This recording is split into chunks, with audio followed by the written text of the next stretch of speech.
Dans quelle situation sommes-nous à cette heure-ci?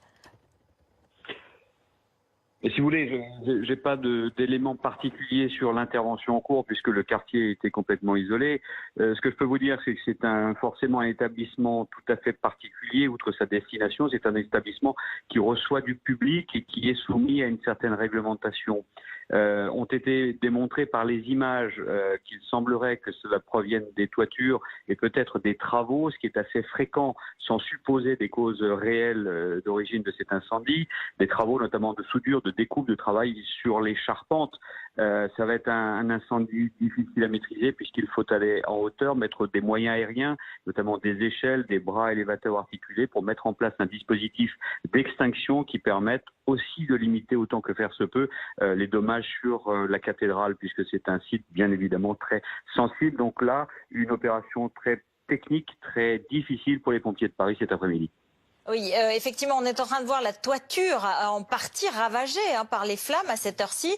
Ce monument est très important pour l'histoire de France, pour l'histoire de l'Europe, qui se trouve ainsi touché par des flammes.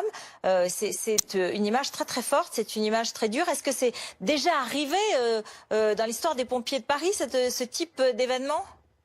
Alors, pas typiquement de mémoire à Notre-Dame de Paris, mais des feux de charpente, comme on peut le voir là, c'est bien évidemment connu. Ce sont des feux qui sont difficiles à maîtriser puisqu'ils vont dans le cœur du bois et on a ce qu'on appelle une conduction de l'incendie à l'intérieur du matériau, du bois. Donc il va falloir être aussi très vigilant une fois que la phase d'extinction la plus importante sera conduite, c'est d'être très vigilant sur des départs de feu et du transfert de cet incendie à l'intérieur des poutres de bois et de la charpente. Donc il va falloir rester de longues heures, voire des jours, pour s'assurer qu'il n'y ait pas de reprise de feu et en même temps protéger l'installation. Donc c'est un vrai travail. Il y a un plan particulier que les Français ou les Parisiens ne connaissent pas, mais qui est typique à la cathédrale de Paris pour la protection incendie justement de cet ouvrage qui regroupe quand même des particularités qui font que c'est certes un établissement recevant du public, mais avec une normalisation toute particulière puisque on ne peut pas le classer comme